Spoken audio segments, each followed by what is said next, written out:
खूप अपेक्षा उंचावलेल्या आहे या चित्रपटात नेमकं काय सांगायचं आहे आणि काय सांगायचं चित्रपटावर बघा देऊळबंद 2 या चित्रपटात जे सांगायचंय ते मागचे 20 दिवस संपूर्ण महाराष्ट्राने अक्षरशः डोक्यावर घेतलेले. अवघ्या पहिल्या 11 दिवसात 50 कोटीचा टप्पा पार पाडून आता चित्रपट 75 कोटीच्या आसपास येऊन थांबलाय अवघ्या 20 दिवसात. त्यामुळं मला चित्रपटातून जे सांगायचं होतं ते महाराष्ट्राने अक्षरशः डोक्यावर घेतलंय. शेतकऱ्यांच्या आत्महत्या थांबवण्यासाठी किंवा एकंदरच आत्महत्या हा विषय थांबवण्यासाठी अनेक प्रयत्न केलेले आहेत. प्रयत्न चालू आहेत, चालू राहतीलही. परंतु मला असं वाटतं की देऊळबंद 2 आता परीक्षा देवाची हा चित्रपट हा त्याच्यावरचा सगळ्यात मोठा तोडगा असेल. कारण मी खात्रीला एक सांगतो, माझा हा सिनेमा पाहिल्यानंतर मनामध्ये जर कुठलीही नकारात्मक गोष्ट येत असेल शेतकऱ्याच्या काय किंवा कुठल्याही सामान्य व्यक्तीच्या, तर ती नकारात्मकता संपणार म्हणजे संपणार. विदर्भात आले आहात. विदर्भातल्या यवतमाळ हा शेतकरी आत्महत्येसाठी यवतमाळ शेतकरी आत्महत्यांसाठी म्हणजे आजही जून महिन्यात जास्त मोठ्या प्रमाणात शेतकरी आत्महत्या केलेला आहे. तुम्ही संवेदनशील अभिनेते म्हणून तुमच्याकडे पाहिलं जातं. स्वामी समर्थांवरचा पिक्चर आहे. त्या पिक्चरच्या कमाईतून काही मदत त्या शेतकऱ्यांसाठी करण्याचा काही विचार तुम्ही केलेला आहे? काही मदत असं नाही. चित्रपटाचं शूटिंग गेल्या वर्षी सुरू असताना मराठवाड्यात दुष्काळ आला होता. त्यावेळी आम्ही ताबडतोब मी स्वतः निर्माती कैलास वाणींना विनंती केली की बाबा महाराष्ट्रात काहीतरी एवढा ओला दुष्काळ आहे, मी इकडे काही शूटिंग करत बसणार नाही, तर मला मराठवाड्यात जायचंय. आणि मग मी स्वतःचं मानधन प्लस निर्मात्यांनी भरपूर देऊन मी तिथल्या तिथं बहुधा त्यावेळी 19,60,000 रुपये जमा केले होते आणि मी ते वाटले सगळ्या त्या शेतकऱ्यांची जी मुलं पुण्यात शिक्षण घेत होते त्यांना. आणि या सिनेमाचं काही मी आधीच घोषणा केली आहे, म्हणजे खूप बिझनेस करे की केलाय म्हणून नाही, चित्रपट रिलीज व्हायच्या 10 दिवस आधीच केली होती ना घोषणा. या चित्रपटातून आमच्या निर्मात्यांचा जो काही खर्च झालाय, पब्लिसिटी, प्रोडक्शन, या सगळा जाऊन जो प्रॉफिट उरेल, म्हणजे आता तर खूप प्रॉफिट आहे, जो प्रॉफिट उरेल त्यातला रुपया आत्महत्याग्रस्त शेतकऱ्यांच्या मुलांच्या शिक्षणासाठी देऊन टाकणार. हा चित्रपट आपण आधी मकरंद करणार होता, मग स्नेहल मॅडम सोबत झाला चित्रपट.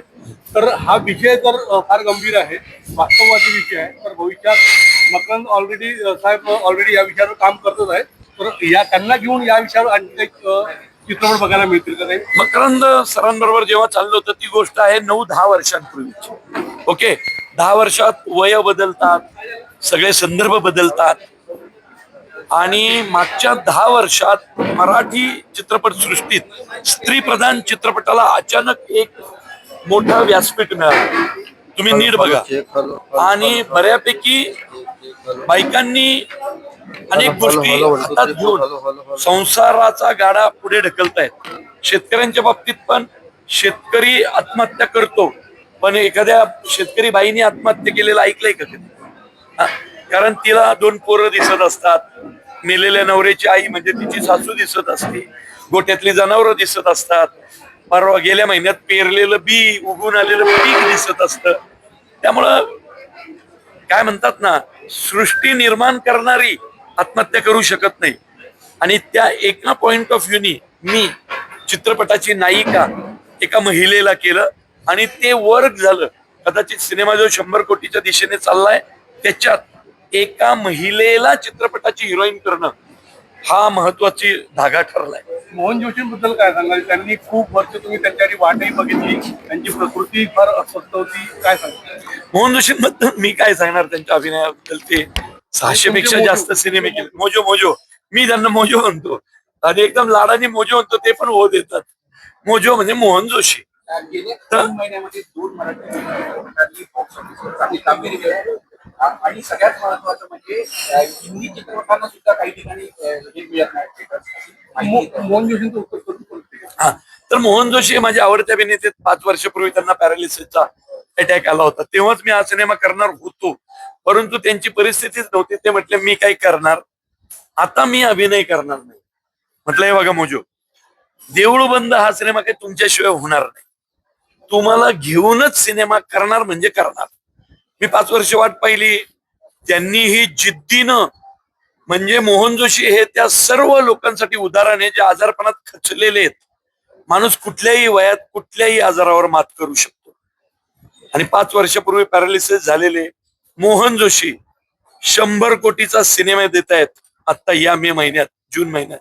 त्यामुळं त्यांचं कौतुक खूप आहे. खरं तर या चित्रपटामध्ये काही विषय आहे ते मांडणी करताना नियमांचं पालन करणारे सुद्धा स्वामी असतात, असं ते काही विषय हा, मग आहेत. तसंच आहे ना. काय काय मांडणी करण्यात आली याच्यात? नाही नाही, लक्षात ठेवा ना, आपल्या धर्मामध्येच असं सांगण्यात आलेलं आहे की कर्मण्यवाधिकार असते माफलेशु कदाचित. आपण कर्म करत राहा फळाची अपेक्षा न ठेवता.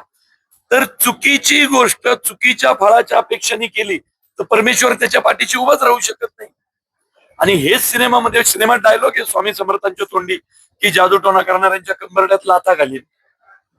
चमत्कारावर माझा विश्वास नाही, माझा कर्मावरती विश्वास आहे. सिग्नल पाळ, मी तुझ्या पाठीशी आहे. दारू सोड, मी तुझ्या पाठीशी आहे. तर या गोष्टी देवाच्या तोंड, आणि सेम आता सांगितलंय आत्महत्या सोड, मी तुझ्या पाठीशी. कसं आहे माहितीये का, सगळे उपाय थकल्यानंतर मोठमोठे डॉक्टर सुद्धा परमेश्वरासमोर हात जोडतात की नाही. इतके वर्ष प्रत्येक सरकार आलेलं इतकं प्रयत्न करते हो. कुठल्या सरकारला वाटलंय का आजपर्यंत शेतकरी मरावा? सर्व पद्धतीने प्रयत्न चाललेत, पण आकडा कमी होत नाही. 20 वर्षात यवतमाळमध्ये पहिली आत्महत्या झाली भारतातली, त्याच्यानंतर सुरूच आहे, आकडा वाढतच चाललाय. 3.5, 4, 5 हजारावर गेलाय वर्षाला. मला खात्री आहे माझा हा सिनेमा तो आकडा खाली आहे. कारण आपण देवाच्या तोंडून काहीतरी ऐकलं, देवानी काहीतरी सांगितलं की ऐकतो. कारण देवाचा वेस्टेज इंटरेस्ट नसतो, देवाला फळाची अपेक्षा नसते. त्यामुळे देव सांगतोय म्हणजे शेतकऱ्यांनी ऐकलं पाहिजे. कारण आत्महत्या हे सगळ्यात मोठं महापाप आहे. आत्महत्या करणाऱ्याला पुनर्जन्म मिळत नाही आणि त्याची सुटकाही होत नाही. तो लटकत राहतो, तो अडकतो. हे आम्ही शेतकऱ्यांपर्यंत पोहोचवण्याचा प्रयत्न करतोय.